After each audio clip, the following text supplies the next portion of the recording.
Hello everyone, my name is Rakesh और आप देख रहे हैं कॉन्सेप्ट वाले। जी हाँ, आज हम लोग बेसिकली स्टार्ट करने वाले हैं हम लोग काइनेमेटिक्स, जो बहुत ही इंपॉर्टेंट टॉपिक है और बहुत ही इंटरेस्टिंग सी चैप्टर है। वो क्लास 11 में बेसिकली ये एनसीईआरटी के आपको मोस्ट प्रोबेबली तीसरा चैप्टर में दिया हो सकता है, ठीक है ना। देख लेना, सेकंड या थर्ड चैप्टर में होगा ये एनसीईआरटी के, करेक्ट है। अब आज हम लोग काइनेमेटिक्स देखेंगे। तो सबसे पहले हम लोग जानते हैं काइनेमेटिक्स, ये बहुत इंटरेस्टिंग है और मैं आपको यहाँ इसमें बेसिकली बच्चों को फील ज़्यादा आता है। क्या आता है? फील बहुत ज़्यादा ही आता है बच्चों को। तो सबसे पहले हम लोग देख लेते हैं कि काइनेमेटिक्स का मतलब क्या होता है। बेसिकली क्या देखना जरूरी है ना, तो देख लेते हैं। काइनेमेटिक्स, काइना मतलब होता है दैट इज मोशन। क्या होता है? मोशन होता है। और मैटिक्स का मतलब क्या होता है? बेसिकली मैटिक्स का मतलब होता है मैथ्स होता है। क्या होता है? मोशन का हम लोग बेसिकली क्या पढ़ने वाले हैं? मैथ्स पढ़ने वाले हैं। मोशन का मैथ्स पढ़ने वाले हैं, यानी ऑपरेशंस पढ़ने वाले हैं। किसका? मोशंस का, ठीक है ना। अब कितने प्रकार के मोशन इसमें पढ़ेंगे हम लोग। सबसे पहले कि कितने प्रकार का मोशन पढ़ेंगे, अगर ये जान ले अगर हम लोग, तो हमारे पास क्या होगा, एक थॉट आसान हो जाएगा सोचना कि हम लोग भाई इतना इतना इतना मोशन पढ़ने वाले हैं। एक ओवरव्यू हमारे दिमाग में बन जाए, ठीक है ना। सबसे पहले हम लोग इसमें क्या पढ़ेंगे? वन डायमेंशनल मोशन पढ़ेंगे, 1D, ठीक है ना। वन डायमेंशनल मोशन पढ़ेंगे। जैसे मान लो कोई गाड़ी है या स्कूटर है, कोई स्ट्रेट लाइन में मूव कर रही हो, ठीक है, तो वो क्या हो गया? 1D हो गया, ठीक है ना। एग्जाम्पल जैसे ये इधर से गया और इधर वापस आ गया, करेक्ट है। और इसके बाद 2D पढ़ेंगे हम लोग। क्या पढ़ेंगे? 2D पढ़ेंगे। 2D में क्या आता है? जैसे प्रोजेक्टाइल वगैरह आ गया हमारे को, ठीक है ना। जब आप बेसिकली क्रिकेट खेलते हो तो आप बॉलिंग करते हो, तो बॉलिंग जो बॉल चलती है हवा में, तो बेसिकली 2D में ट्रैवल करती है कि नहीं करती है? एक प्लेन होता है, उसी प्लेन में मूव कर रही है। बॉल तो स्ट्रेट लाइन में मूव कर नहीं रही है कि मारो खुप्पा ऐसा सीधा स्ट्रेट लाइन में तो ट्रैवल करती ही नहीं है। बेसिकली वो 2D में ट्रैवल करती है, यानी एक क्या करती है? प्रोजेक्टाइल मोशन ट्रैवल करती है। प्रोजेक्टाइल मोशन ट्रैवल करती है, तो हम लोग बेसिकली इसमें प्रोजेक्टाइल वगैरह भी पढ़ेंगे, ठीक है ना। ये 2D मोशन हो गया। और 3D मोशन जो है हमारे पास, 3D मोशन जो है हमारे पास, ये 3D जो है बेसिकली आप केमिस्ट्री में पढ़ोगे। किसमें पढ़ोगे? केमिस्ट्री में पढ़ोगे मेरे दोस्तों। और this is you will read in chemistry. किसमें पढ़ोगे आप? केमिस्ट्री में पढ़ोगे। केमिस्ट्री में कैसे पढ़ोगे? जब हम लोग केटीजी वगैरह पढ़ेंगे ना, तब हम लोग 3D मोशन की बात करेंगे। बेसिकली वहाँ पे क्या होता है कि मान लो एक कंटेनर है, कंटेनर में क्या भरा हुआ है? गैस भरा हुआ है। गैस के अंदर क्या होते हैं? मॉलिक्यूल्स होते हैं, ठीक है ना। उन मॉलिक्यूल्स का क्या होता है? रैंडम मोशन होता है। तो रैंडम मोशन जब होता है तो वो किस डायरेक्शन मूव करती है? बेसिकली 3D में मूव करती है, स्पेस में मूव करती है कि नहीं करती है? बताओ। तो यहाँ से हम लोग वो चीज़ केमिस्ट्री में पढ़ेंगे। बेसिकली केटीजी में थोड़ा सा पार्ट है, वो वहाँ पे हम लोग जब आएगा तब देख लेंगे उसको कैसे होगा बेसिकली, ठीक है ना। तो हम लोग यहाँ पे कुछ वेरिएबल्स को इंट्रोड्यूस करते हैं। किसमें? काइनेमेटिक्स में कुछ वेरिएबल्स होते हैं बेसिकली। जैसे मैथ्स में आपके वेरिएबल्स होते हैं ना, एक्स वाई जेड वगैरह, ठीक है ना। तो यहाँ पे भी कुछ वेरिएबल्स होते हैं मेरे दोस्तों। किसमें? काइनेमेटिक्स में। तो आइए पहले उन वेरिएबल्स को जान लेते हैं, उसके बाद 1 बाय 1 उसको स्टडी करेंगे। वेरिएबल एकदम पूरे आराम से इस टॉपिक को कवर करेंगे, एक भी कंफ्यूजन नहीं रहने दूंगा मेरे दोस्तों। बस इस वीडियो को बस अंत तक बने रहें। और हमारे चैनल को सब्सक्राइब नहीं किए तो प्लीज चैनल को सब्सक्राइब कर ले मेरे दोस्तों, करेक्ट है। चलिए हम लोग वेरिएबल्स पढ़ते हैं। क्या पढ़ेंगे? वेरिएबल्स। वेरिएबल्स क्या क्या होती हैं? राइटिंग थोड़ी सी खराब है यार, मैनेज कर लेना, लेकिन मैं जो बोलूंगा वो करेक्ट बोलूंगा और इसे नोट भी करते रहना। वेरिएबल्स, सबसे पहले वेरिएबल्स में हम लोग पढ़ेंगे डिस्टेंस। क्या पढ़ेंगे? डिस्टेंस पढ़ेंगे। दूसरा क्या पढ़ेंगे? डिस्प्लेसमेंट पढ़ेंगे। ठीक है ना, डिस्प्लेसमेंट पढ़ेंगे। होप कि आप लोग 9th और 10th में, बेसिकली 9th में आप लोग ने पढ़ रखा होगा, लेकिन फिर भी हम लोग ओवरव्यू ले लेंगे और मैं कुछ बातें वहाँ से कुछ एक्स्ट्रा बताने वाला हूँ, ठीक है ना। तो वो बातों को पॉइंट बना के लिख लेंगे, ठीक है ना। ये छोटे छोटे टॉपिक हैं लेकिन बहुत इंपॉर्टेंट टॉपिक है। अगर इनको समझ में आ जाए तो क्वेश्चन लगाना हमारे को आसान हो जाता है, करेक्ट है। डिस्टेंस हो गया, डिस्प्लेसमेंट हो गया, स्पीड हो जाएगा। क्या हो जाएगा? स्पीड, ये भी आप लोगों ने पढ़ रखा होगा, ठीक है ना। और वेलोसिटी हो गई, ठीक है ना। एक्सेलरेशन हो गया और लास्ट में जर्क हो गया। जर्क बेसिकली कोई चर्चा नहीं करता है, लेकिन मैं फिर भी यहाँ पे जब एक्सेलरेशन के बाद पढ़ाऊंगा तो ये जर्क का थोड़ा सा चर्चा कर दूंगा, राइट। तो सबसे पहले हम लोग डिस्टेंस और डिस्प्लेसमेंट पे मूव करते हैं। क्या करते हैं? डिस्टेंस और डिस्प्लेसमेंट में बेसिकली मूव करते हैं। ठीक है। बस वीडियो को अंत तक जरूर देखें दोस्तों, ताकि मैं जो बताऊं वो क्लियर हो सके और अच्छे से आप समझ पाएं। तो बेसिकली डिस्टेंस पे हम लोग मूव करते हैं, क्या करते हैं, डिस्टेंस पे मूव करते हैं।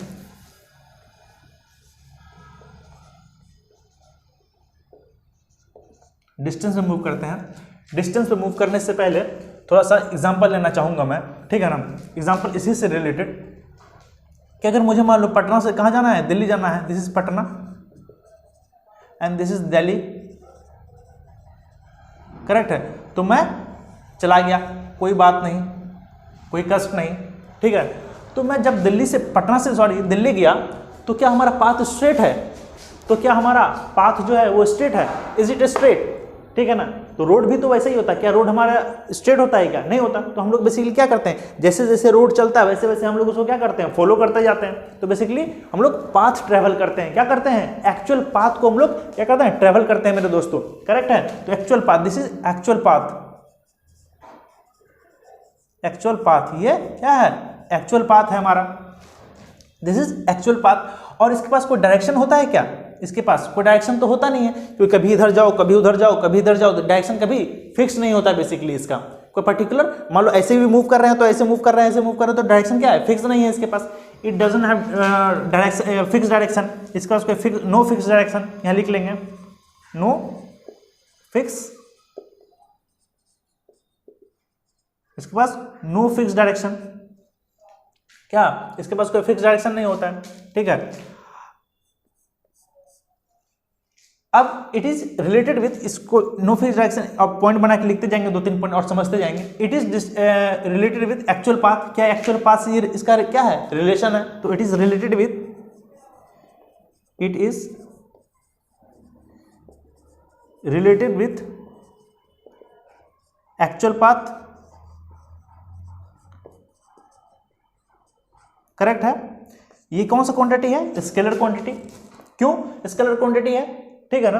मान लो यहाँ मैं दिल्ली से पटना से दिल्ली गया, जो कि मान लो 1000 किलोमीटर है, कितना है 1000 किलोमीटर, तो मैग्नीट्यूड तो है हमारे पास लेकिन डायरेक्शन नहीं है हमारे पास, तो यही क्या हो गया, ये स्केलर हो गया। वेक्टर में पढ़ाई होगा आप लोगों ने, ये स्केलर क्वांटिटी है। इट इज ऑलवेज इंक्रीजिंग, ठीक है ना। इट इज, यहां पे लिख देता हूं मैं, इट इज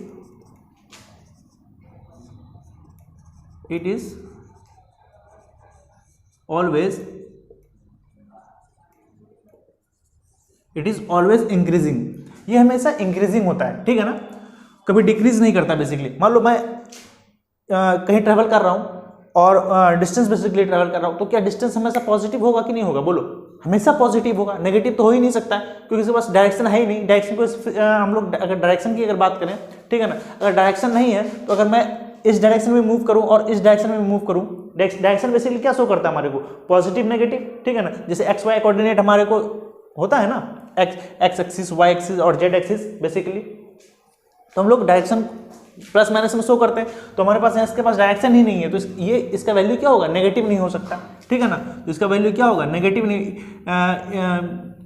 हो सकता है, नेगेटिव नहीं हो सकता।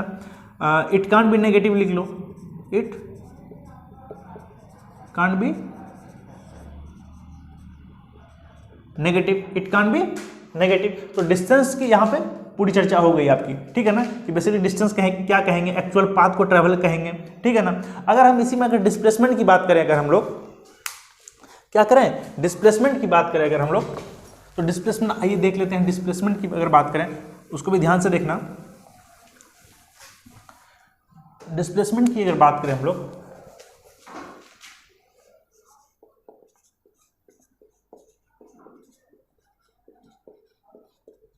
डिस्प्लेसमेंट की बात करें अगर हम लोग, देखो मैं लास्ट केस में बताया था, पटना, मैं कहां से कहां गया था, पटना से दिल्ली गया था, बोलो, पटना से दिल्ली गया था, तो एक मेरा पाथ तो ये था कि नहीं था, ये वाला पाथ, ठीक है ना। तो यानी जैसे जैसे रोड फॉलो किया था वैसे वैसे मैंने रोड को फॉलो करते चला गया, तो मैं दिल्ली पहुंच गया, ठीक है ना। तो मेरे पास एक और रास्ता हो सकता है कि मैं डायरेक्ट पटना से दिल्ली चल जाऊं, यानी मतलब कि इनिशियल पॉइंट से मैं डायरेक्ट फाइनल पॉइंट पे चले जाऊं, तो उससे एक स्ट्रेट लाइन ज्वाइन कर दूं और उससे डायरेक्ट मैं चले जाऊं, तो ये वाला डिस्प्लेसमेंट क्या होगा, सॉरी ये वाला डिस्टेंस क्या हो जाएगा, बड़ा हो जाएगा, और ये वाला क्या हो जाएगा, छोटा हो जाएगा, करेक्ट है, होना भी चाहिए, तो बेसिकली यही डिस्प्लेसमेंट है। क्या है? यही डिस्प्लेसमेंट है। Basically it is a shortest distance between initial point and final point. It is a shortest distance between initial point and final point. तो बेसिकली यही क्या है? यही डिस्प्लेसमेंट है। अब डिस्प्लेसमेंट में मान लो यहाँ से यहाँ तक मुझे जाना है एक इनिशियल पॉइंट से फाइनल पॉइंट, और वो भी शॉर्टेस्ट होना चाहिए। क्या एक वो यूनिक होगा और उसका डायरेक्शन क्या होगा? फिक्स होगा। बोलो, उसका डायरेक्शन क्या होगा? फिक्स होगा, और वो एक यूनिक होगा। जब इसका डायरेक्शन फिक्स हो गया, इसका मतलब ये हुआ कि ये एक वेक्टर क्वांटिटी है। क्या है? एक वेक्टर क्वांटिटी है। तो इस बात को लिख लेते हैं यहाँ पे, दिस इज शॉर्टेस्ट डिस्टेंस, इसको भी लिख लेंगे shortest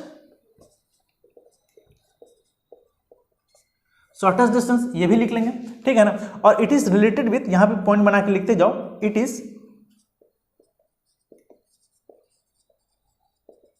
related with shortest distance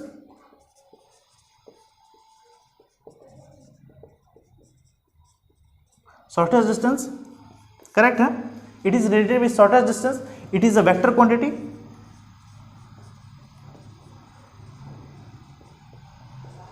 क्या है? वेक्टर क्वांटिटी है। क्या है? वेक्टर क्वांटिटी है। ठीक है ना। कोई दिक्कत, कोई परेशानी? कोई दिक्कत, कोई परेशानी नहीं होना चाहिए। It can be negative also, it can be, लिख लो यहां पे, it can be negative also. ये नेगेटिव भी हो सकता है। देखते हैं नेगेटिव कैसे हो सकता है। मान लो एक्स वाई कोऑर्डिनेट तुमने पढ़ ही रखा होगा, इसको क्या बोलते हैं? पॉजिटिव एक्स एक्सिस, उसको क्या बोलते हैं? Negative x axis. अगर मैं मान लूं कि मैं यहां से 5 मीटर इधर मूव किया, ठीक है ना, पॉइंट ए तक मूव किया, और फिर मैं रिटर्न आ गया। क्या आ गया? रिटर्न आ गया। रिटर्न कहां तक गया? -3 तक आ गया। इधर से गया और इधर आ गया। ठीक है ना। इधर से गया और इधर आ गया 3 metre, this is 3 metre, -3 metre इधर आ गया। तो ये मेरा इनिशियल पॉइंट है और ये मेरा क्या है? Final point. तो डिस्प्लेसमेंट कितना हो गया? डिस्प्लेसमेंट तो ये हो गया ना कि इनिशियल पॉइंट को फाइनल पॉइंट से मिला दो। ठीक है ना। इस इनिशियल पॉइंट को फाइनल पॉइंट से मिला दो। करेक्ट है। तो ये वाला क्या हो गया? हमारा डिस्प्लेसमेंट हो गया। कितना हो गया? -3 मीटर। माइनस को ये दर्शाता है, ये सिग्निफाई करता है कि हमने नेगेटिव डायरेक्शन में 3 मीटर मूव किया है। नेगेटिव डायरेक्शन में 3 मीटर मूव किया है। बेसिकली माइनस इसको साइन शो करता है। माइनस क्या करता है? बेसिकली डायरेक्शन को शो करता है। ठीक है ना। अब डिस्टेंस के केस में डायरेक्शन तो था ही नहीं, तो उसमें पॉजिटिव नेगेटिव की तो बात आएगी ही नहीं बेसिकली। करेक्ट है। यहाँ पे अगर डायरेक्शन की बात हो रही है तो पॉजिटिव नेगेटिव की बात तो आएगी। इसका मतलब मैंने -3 मीटर ट्रैवल किया, इसका मतलब ये हुआ कि मैंने -3 मीटर, ये ओरिजिन है, -3 मीटर ओरिजिन से पहले तक ट्रैवल किया। ठीक है ना। और डिस्टेंस कितना ट्रैवल कर लिया? 5 इधर गया, फिर 5 इधर आया, 10 और +3 दैट इज 13 मीटर हमने डिस्टेंस ट्रैवल किया इसमें। और डिस्प्लेसमेंट कितना? 3 मीटर ओनली। ठीक है ना। तो डिस्टेंस और डिस्प्लेसमेंट की कहानी हो गई समाप्त यहाँ पे। ठीक है ना। अगर इसके पास क्या होता है? डायरेक्शन। इसको एक और तरीके से अगर समझना चाहो, अगर एक और तरीके से इसको समझना चाहो तो बेसिकली ऐसे समझ सकते हो कि मान लो ये XY एक्सिस है। ठीक है ना। ये XY एक्सिस है। करेक्ट है। ये XY एक्सिस है। अगर मैं बोलूँ कि भैया 10 मीटर चलो, 10 मीटर चलो, तो किधर चलूँ? इधर चलूँ, इधर चलूँ, इधर चलूँ, इधर चलूँ, इधर चलूँ, इधर चलूँ, इधर चलूँ, इधर चलूँ, किधर चलूँ भाई? किधर चलूँ? तो डायरेक्शन क्या होगा? स्पेसिफाई करना होगा मुझे डायरेक्शन कि भैया मुझे 5 metre in the east direction जाना है। एग्जाम्पल दे दिया, एग्जाम्पल कि 5 मीटर इन ईस्ट चलना है। तो 5 मीटर क्या कर दिया मैंने? मैग्नीट्यूड को सिग्निफाई कर दिया, और ईस्ट क्या कर दिया? डायरेक्शन को सिग्निफाई कर दिया। तब हम मान सकते हैं कि भाई हाँ 5 मीटर मुझे ईस्ट में जाना है। करेक्ट है। तो ये हो गया डिस्प्लेसमेंट की कहानी। ठीक है ना। करेक्ट है। अब हम लोग चलते हैं डिस्प्लेसमेंट और डिस्टेंस को कैसे बुक में हम लोग बेसिकली बुक में कैसे समझाया रहता है उसको देख लेते हैं, क्योंकि बुक का समझना भी जरूरी है। और ये तो जनरल बातें हो गई जो कि एक जो फील लाती है हम लोगों को, ये सारी बातें हो गई जो हमने अभी किया, वो फील लाने वाली बातें हैं। लेकिन बुक में बेसिकली कैसे दिया जाता है उसको समझ लेते हैं। मान लो ये XY एक्सिस है। क्या है? This is X, this is Y। आप सभी ने पढ़ रखा होगा। करेक्ट है। और ये इसको क्या बोलते हैं? ओरिजिन। ठीक है ना। यहां से मान लो कोई एक मेरा पोजीशन वेक्टर P है। ठीक है ना। इसको R1 वेक्टर से हम लोग क्या करते हैं? डिनोट करते हैं। और एक पोजीशन वेक्टर क्या है हमारे पास? R2 वेक्टर है। करेक्ट है। और ये डिस्प्लेसमेंट वेक्टर क्या हो गया? Final vector minus. ठीक है ना। ये r1 वेक्टर है, मान लो इस पॉइंट को r1 वेक्टर क्या है, पोजीशन पॉइंट p1 पॉइंट का r1 वेक्टर क्या है, पोजीशन वेक्टर ऑफ p1, और position vector of p2 vector क्या है, r2, करेक्ट है। तो मान लो कि ये वाला क्या हो गया, p1 से p2 क्या होगा, डिस्प्लेसमेंट वेक्टर। डिस्प्लेसमेंट वेक्टर हुआ कि नहीं हुआ यार, बोलो। अरे वेक्टर में पढ़ रखा होगा ना कि कोई एक पोजीशन वेक्टर p1 है, कोई p2 पोजीशन वेक्टर है, उन दोनों के बीच में डिस्प्लेसमेंट वेक्टर कैसे निकालते हैं, line joining between them displacement vector निकलेगा कि नहीं निकलेगा, करेक्ट निकलेगा। तो मान लो कि मुझे p1 से p2 जाना हो, अगर मुझे p1 से p2 जाना हो तो मुझे ऐसे भी जा सकता हूँ कि नहीं जा सकता हूँ, बोलो। और एक मुझे इनिशियल पॉइंट से फाइनल पॉइंट भी जा सकता हूँ, डायरेक्ट इनिशियल पॉइंट से फाइनल पॉइंट भी जा सकता हूँ, दैट इज कॉल्ड डिस्प्लेसमेंट। अब यहाँ तुम बताओ कि डिस्टेंस और डिस्प्लेसमेंट क्या होगा, डिस्टेंस और डिस्प्लेसमेंट क्या होगा, डिस्टेंस और डिस्प्लेसमेंट क्या होगा। डिस्टेंस क्या हो जाएगा, p1 से p2, और डिस्प्लेसमेंट मान लो डिस्प्लेसमेंट वेक्टर को किस नाम से देते हैं हम लोग, r वेक्टर से। डिस्प्लेसमेंट वेक्टर को किससे डिनोट करते हैं, r वेक्टर से, है कि नहीं, वेक्टर में पढ़ रखा होगा, करेक्ट है। तो हम लोग क्या करते हैं, डिस्प्लेसमेंट को किससे सिग्निफाई करते हैं, डिस्प्लेसमेंट को r वेक्टर का मैग्नीट्यूड से, क्योंकि ये r वेक्टर है, उसका मैग्नीट्यूड कुछ होगा तो वही क्या हो जाएगा, डिस्प्लेसमेंट हो जाएगा, है कि नहीं। इसको कई बार हम लोग डेल्टा एस से रिप्रेजेंट भी करते हैं, किससे रिप्रेजेंट करते हैं, डेल्टा एस से। इसको हम लोग डेल्टा एस से रिप्रेजेंट करते हैं काइनेमेटिक्स में, ठीक है ना। बेसिकली डेल्टा एस क्या है, r वेक्टर का मैग्नीट्यूड है, तो डेल्टा एस क्या हो गया हमारे पास, डिस्प्लेसमेंट हो गया, this is called displacement, correct है। अब सोच के देखो क्या डिस्टेंस और डिस्प्लेसमेंट बराबर हो सकते हैं क्या, सोच के देखो क्या डिस्टेंस और डिस्प्लेसमेंट बराबर हो सकते हैं क्या, डिस्टेंस और डिस्प्लेसमेंट। ये तो पक्का है, इस बात से पता लग गया होगा कि डिस्टेंस जो होगा वो हमेशा ही क्या होगा, डिस्प्लेसमेंट से बड़ा ही होगा, क्या होगा, डिस्प्लेसमेंट बड़ा ही, डिस्टेंस बड़ा ही होगा किससे, डिस्प्लेसमेंट से। लेकिन क्या आपस में इन दोनों बराबर हो सकते क्या, बिल्कुल हो सकते। एक और नोट बना के लिख लेना कि distance greater than equal to displacement, displacement के बराबर या डिस्टेंस से बड़ा हो सकता है डिस्प्लेसमेंट, या बराबर भी हो सकता है। अब सोचो इक्वलिटी होल्ड कहाँ करेगा, ये तो फील आ गया होगा कि डिस्टेंस हमेशा बड़ा होगा किससे, डिस्प्लेसमेंट से, मैंने वो एग्जांपल से कराया था, ठीक है ना। अब सोचो बराबर कहाँ पे होंगे, मान लो कि मैं एक डायरेक्शन, मान लो स्ट्रेट लाइन में मूव कर रहा हूँ, क्या कर रहा हूँ, स्ट्रेट लाइन में मूव कर रहा हूँ। देखना अगर मैं यहाँ से यहाँ तक मूव कर रहा हूँ, मान लो इसका यहाँ से यहाँ तक का लेंथ L है, ठीक है ना। अब देखना यहाँ से यहाँ तक मैंने मूव किया, करेक्ट। आपने बोला स्ट्रेट लाइन में, अगर आपने बोला स्ट्रेट लाइन में मूव करोगे तो डिस्टेंस और डिस्प्लेसमेंट बराबर होगा। मैंने स्ट्रेट लाइन में मूव किया, मैंने लेंथ कितना ट्रैवल किया L, फिर मैं यहाँ से यहाँ तक मूव किया, ठीक है ना, जो कि अगेन डिस्टेंस L, ठीक है ना। तो स्ट्रेट लाइन में ही तो मैं मूव करते जा रहा हूँ, मैं उधर गया फिर इधर आया, उधर गया फिर इधर आया, ठीक है ना। तो स्ट्रेट लाइन में ही तो मूव कर रहा हूँ, लेकिन मेरा डिस्टेंस कितना हो गया, एक तो L गया मैं, फिर L इधर आया, तो डिस्टेंस कितना हो गया 2L, लेकिन डिस्प्लेसमेंट तो 0 हो गया। तो डिस्टेंस और डिस्प्लेसमेंट बराबर हुए कहाँ, हुए क्या, नहीं हुए। तो यानी सिंगल स्ट्रेट लाइन कहने से काम नहीं चलेगा बेसिकली, क्या स्ट्रेट लाइन कहने से काम नहीं चलेगा बेसिकली। इसके साथ हमको एक और पॉइंट ऐड करना पड़ेगा कि इन सिंगल डायरेक्शन, यानी straight line in single direction हमको कहना होगा। क्या कहना होगा, straight line in single direction. Suppose मैंने एक single direction in straight line बोला है, तो स्ट्रेट लाइन गया, बिल्कुल सही, स्ट्रेट लाइन L ट्रेवल किया, इन सिंगल डायरेक्शन भी बोल दिया साथ साथ में। तो सिंगल डायरेक्शन तो एक ही डायरेक्शन में मूव करूंगा, अगर मैं पीछे जाऊंगा तो अलग डायरेक्शन हो जाएगा कि नहीं हो जाएगा यार, नेगेटिव डायरेक्शन हो जाएगा। अब मैं पॉजिटिव डायरेक्शन की ओर हमेशा मूव कर रहा हूँ, तो एक सिंगल डायरेक्शन है वो हमारा, ठीक है ना। तो L ट्रेवल किया तो डिस्टेंस भी L और डिस्प्लेसमेंट भी L। अब यहाँ डिस्टेंस और डिस्प्लेसमेंट क्या हो गए, आपस में बराबर हो गए, क्या हो गए, आपस में बराबर हो गए दोस्तों। तो यानी इक्वलिटी होल्ड्स, यहाँ पे लिख लेंगे हम लोग, equality holds when we move in straight line, and single direction. This is important, single direction,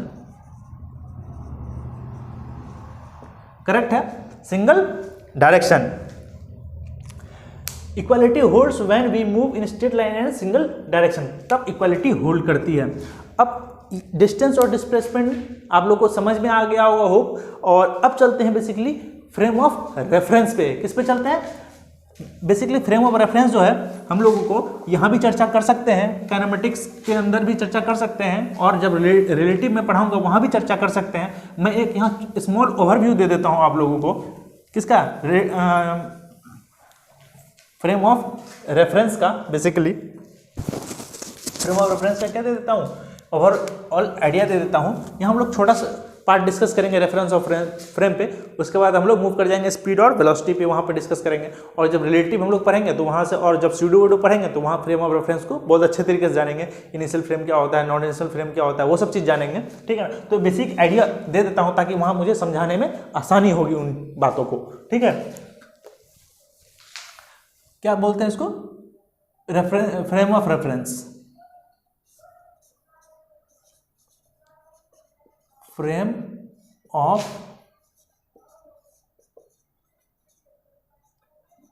REFRENCE, correct है। फ्रेम ऑफ रेफरेंस की बात करेंगे, एक कहानी है इसमें, ठीक है ना। एक कहानी सुनोगे तो फ्रेम ऑफ रेफरेंस आराम से समझ में आ जाएगी, करेक्ट। मान लो कि मैं कोई बंदा ए है, क्या है, कोई बंदा ए खड़ा हुआ है, कोई बंदा बी है, मान लो ए और बी, और ये ट्रेन है, क्या है, ट्रेन है, और ये 10 मीटर पर सेकंड से चल रही है, करेक्ट है। 10 मीटर पर सेकंड से चल रही है, उसका स्पीड है, करेक्ट। मान लो यहाँ एक बंदा और है, ठीक है ना, ये बंदा कौन सा है, सी है, करेक्ट है। अब सी को क्या लगेगा, ध्यान से सुनना, सी को क्या लगेगा कि ए भी जो है वो 10 मीटर पर सेकंड से आगे मूव कर रहा है। अरे मूव कर रहा है ना यार, ट्रेन जब मूव कर रही है तो ये दोनों भी मूव कर रहा होगा कि नहीं कर रहा होगा, बोलो यार, ठीक है ना। तो इसका मतलब कि सी भी मूव कर रहा होगा, सॉरी ए भी मूव कर रहा होगा 10 मीटर पर सेकंड, और बी भी मूव कर रहा होगा 10 मीटर पर सेकंड, ठीक है ना। अब ये सी सोच रहा है ऐसा, यानी सी को दिख भी रहा है कि भैया ये दोनों आपस, ये दोनों क्या कर रहे हैं, 10 मीटर पर सेकंड के हिसाब से आगे मूव कर रहे हैं, करेक्ट है। अगर मैं ए से पूछूं, सी के लिए तो हमने बता दिया कि बी जो है वो 10 मीटर पर सेकंड हिसाब से जा रहा है बी। मैं सी से पूछा कि भैया बताओ बी का स्पीड क्या है, बी का, तो उन्होंने बता दिया भैया 10 मीटर पर सेकंड मीटर से आगे वो बढ़ रहा है। तो इस सी के लिए तो क्या लग रहा है कि बी जो है वो मूव कर रहा है। अगर मैं वही बात ए से पूछूं, अगर मैं ए से पूछूं तो बताओ कि बी का स्पीड क्या है, बताओ बी का स्पीड क्या है, वो तो बोलेगा भैया 0 है, वो तो मेरे सामने ही खड़ा हुआ है, ऐसे करके खड़ा हुआ है, आपस में दो ट्रेन में मूव कर रहे हैं, आपस में एक लड़का है वो तो हमेशा उसके सामने ही रह रहा है, तो उसका स्पीड क्या हो गया, 0 है कि नहीं, उसका स्पीड क्या हो गया, 0। इसका मतलब सी के लिए बी का स्पीड कुछ और है, ए के लिए बी का स्पीड कुछ और है। यही होता है basically frame of reference. Basically यहां पे लिख लेना, फ्रेम ऑफ रेफरेंस वो जगह है, जहां से हम बैठ के दूसरे पार्टिकल को ऑब्जर्व करते हैं। बेसिकली जहां से हम बैठकर दूसरे पार्टिकल को क्या करते हैं, ऑब्जर्व करते हैं, करेक्ट है। तो फ्रेम ऑफ रेफरेंस की बातें हो गई यहां पे, और करेक्ट है। सी को क्या लगेगा, बी मूव कर रहा है 10 मीटर पर सेकंड, ए को क्या लगेगा, वो तो रेस्ट पर है। तो बेसिकली यही क्या है, फ्रेम ऑफ रेफरेंस, यानी इसके रिस्पेक्ट में कुछ और बातें आ रही निकल के सामने, और इसके रिस्पेक्ट में कुछ और बातें आ रही निकल के सामने। तो इसका मतलब कि फ्रेम ऑफ रेफरेंस वो जगह है जहां से हम बैठकर ऑब्जर्व करते हैं दूसरे पार्टिकल को, करेक्ट है। अब हम लोग चलते हैं कि हमने बताए थे वेरिएबल्स, कुछ बताए थे आप लोगों को, क्या बताए थे, वेरिएबल्स बताए थे। अब उन वेरिएबल्स पे चलते हैं, बेसिकली क्या चलते हैं, उन वेरिएबल्स पे चलते हैं। मान लो कि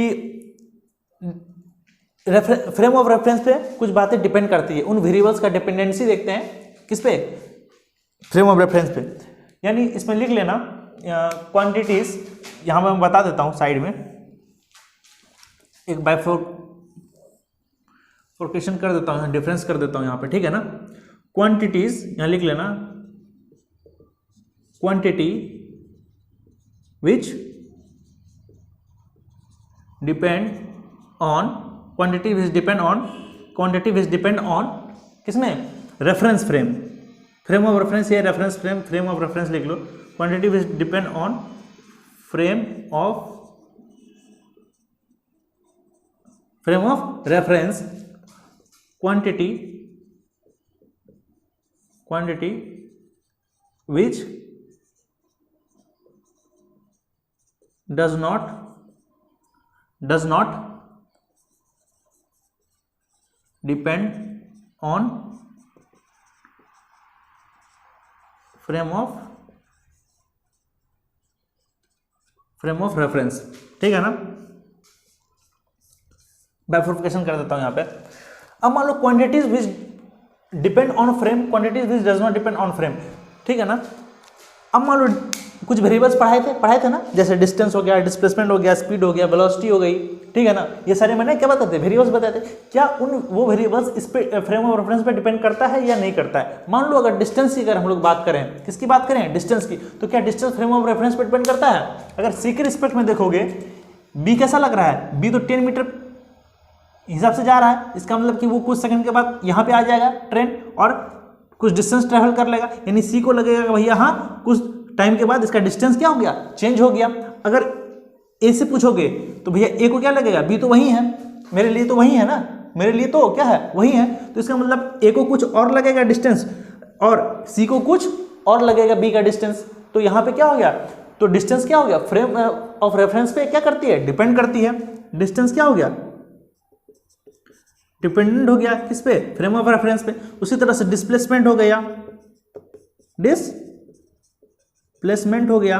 अब स्पीड देखो, स्पीड तो मैंने बता ही दिया था, इसके लिए कुछ और स्पीड है, ए के लिए तो 0 स्पीड है बी का। ठीक है, तो अलग अलग फ्रेम ऑफ रेफरेंस पे यानी अलग अलग फ्रेम पे अलग अलग स्पीड होगी कि नहीं होगी स्पीड, तो यानी स्पीड भी हो गया।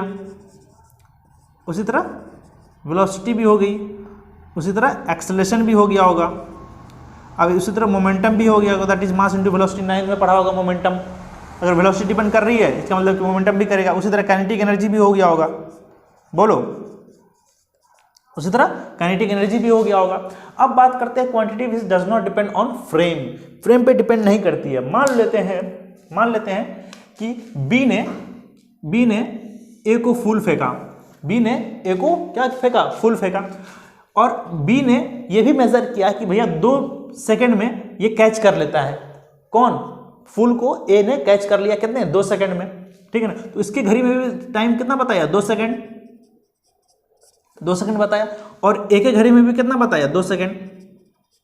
ये भी मेजर किया कि मैंने उसको फूल दिया और वो फूल को कैच किया, तो उसे उस टाइम इवेंट उस इवेंट का टाइम जो है वो 2 सेकंड रिकॉर्ड हुआ। इसके घड़ी में भी वही, इसके घड़ी में भी वही, और सी को भी क्या लगेगा, उसके घड़ी में भी यार 2 सेकंड में उसने फूल फेंका और इन्होंने कैच कर लिया, तो इसके घड़ी में भी 2 सेकंड। इसका मतलब ये हुआ कि ए के फ्रेम में भी 2 सेकंड, बी के फ्रेम में भी 2 सेकंड, सी के फ्रेम में भी 2 सेकंड। इसका मतलब कि फ्रेम पे तो टाइम ऑफ इवेंट डिपेंड ही नहीं करता, क्या frame of event of time frame पे डिपेंड ही नहीं करता, तो यानी इवेंट ऑफ टाइम हो गया, या टाइम ऑफ इवेंट कह लो, बेसिकली टाइम ऑफ इवेंट हो गया। ठीक है ना, तो टाइम ऑफ इवेंट जो है बेसिकली फ्रेम पे डिपेंड नहीं करता है। मान लो इसने फूल फेंका, इसके घड़ी में भी रिकॉर्ड 2 सेकंड हुआ, इसके घड़ी में भी रिकॉर्ड 2 सेकंड हुआ, इसके घड़ी में भी रिकॉर्ड 2 सेकंड हुआ, यानी event time of event depend नहीं करता फ्रेम पे। और एक चीज है जो टाइम ऑफ इवेंट पे डिपेंड नहीं करता है, that is distance between 2 particle.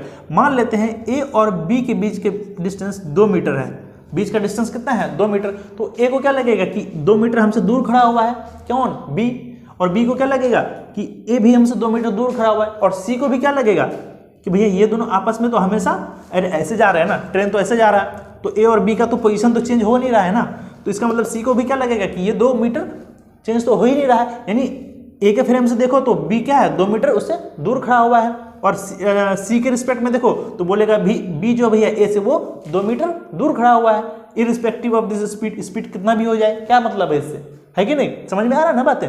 तो टाइम तो पहला हो गया टाइम ऑफ इवेंट डिपेंड करती है, और डिस्टेंस बिटवीन 2 पार्टिकल भी फ्रेम ऑफ रेफरेंस पे डिपेंड नहीं करती है। डिस्टेंस बिटवीन 2 पार्टिकल भी क्या करती है, फ्रेम ऑफ रेफरेंस पे डिपेंड नहीं करती है बेसिकली। तो यहाँ से फ्रेम ऑफ रेफरेंस पे एक थोड़ा सा ओवरऑल आइडिया हो गया आप लोगों को। अब हम लोग चलते हैं बेसिकली स्पीड पे, किस पे चलते हैं, स्पीड पे चलते हैं, करेक्ट है।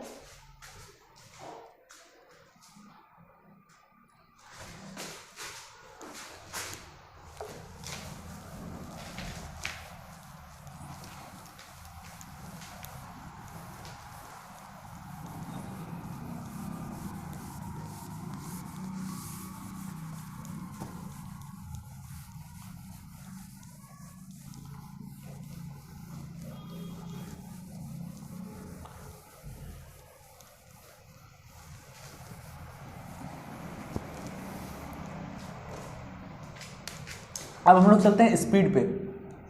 करेक्ट, स्पीड आप लोगों ने 6-7 में पढ़ भी रखी होगी, ये तो छठी क्लास का चीज़ है, लेकिन मैं फिर भी बता देता हूँ क्योंकि हम लोग बेसिक से मूव कर रहे हैं। तो स्पीड क्या है? Basically distance travel per unit time, distance travel per unit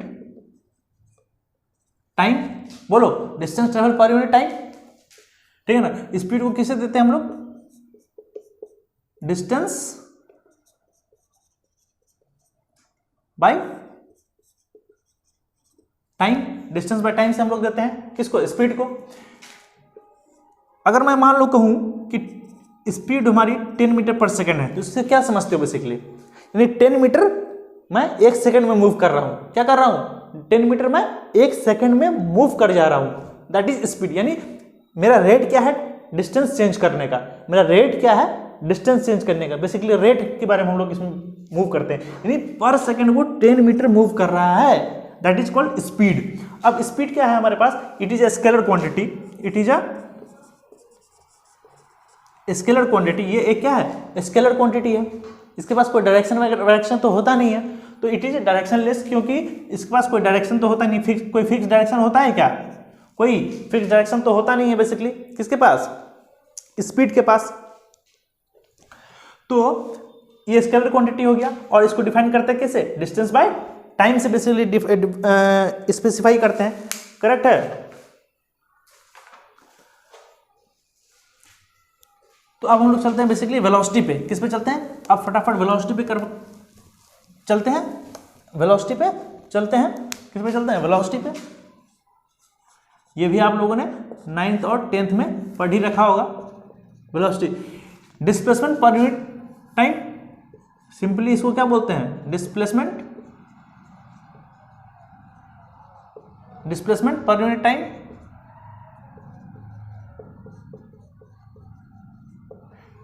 और वेलोसिटी किसे दिया जाता है? डिस्प्लेसमेंट, फॉर्मूला लिखा रहा हूं, डिस्प्लेसमेंट पर यूनिट टाइम, ठीक है ना। डिस्प्लेसमेंट पर यूनिट टाइम से दिया जाता है। अब डिस्प्लेसमेंट में देखो, वेलोसिटी जो है हमारे पास वो डिस्प्लेसमेंट में डिफाइन की जाती है, ठीक है ना। की जाती है कि नहीं की जाती है? ठीक है ना। तो इसके पास क्या हो गया? डायरेक्शन भी होता है। अगर मैं बोलूं सिंपली, यहाँ सुनना, कि अगर मैं बोलूं यहाँ से कि 10 मीटर पर सेकंड चलो, 10 मीटर पर सेकंड चलो, सिंपली मैं कहा आपसे कि 10 मीटर पर सेकंड चलो, तो भैया किधर चलो? ईस्ट चलो, नॉर्थ चलो, वेस्ट चलो, साउथ चलो, किधर चलो? मैं ऑटो में मान लो बैठ गया, भैया चल 10 मीटर पर सेकंड, तो भैया पूछेगा ना कि किधर जाना है भैया? इधर चलूँ, दाएं चलूँ, बाएं चलूँ, पीछे जाऊँ, आगे जाऊँ, किधर जाऊँ? तो वहाँ हमको डायरेक्शन बेसिकली स्पेसिफाई करना होगा कि भैया 10 मीटर पर सेकंड के हिसाब से आप चलो नॉर्थ की ओर, या साउथ की ओर, या वेस्ट की ओर। तो मुझे वहाँ डायरेक्शन स्पेसिफाई करना पड़ गया। तो यानी वो क्या हो गई हमारे लिए? वेलोसिटी हो गई। क्या हो गई हमारे लिए? वेलोसिटी हो गई। तो वेलोसिटी के क्या होता है? इसके पास डायरेक्शन होता है। क्या होता है? डायरेक्शन स्पेसिफाइड होता है, डायरेक्शन स्पेसिफाई होता है। और ये कौन सा क्वांटिटी होता है? वेक्टर क्वांटिटी होता है।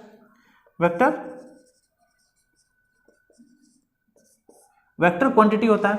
करेक्ट है। क्या होता है? ये वेक्टर क्वांटिटी होता है, और इसके पास डायरेक्शन भी होता है वेलोसिटी के बारे में। अब हम लोग बेसिकली चलेंगे एवरेज स्पीड और इंस्टेंटेनियस स्पीड के बारे में जानने के लिए। वो बहुत ही इंपॉर्टेंट लेक्चर है मेरे दोस्तों, ठीक है ना। उसे आप जरूर देखिएगा, और वहाँ से बेसिकली मेन काइनेमेटिक्स स्टार्ट हो जाती है वहीं से, ठीक है ना। तो उसे देखना मत भूलिएगा। अभी तक के लिए इस वीडियो को देखने के लिए बहुत बहुत धन्यवाद। Thank you so much.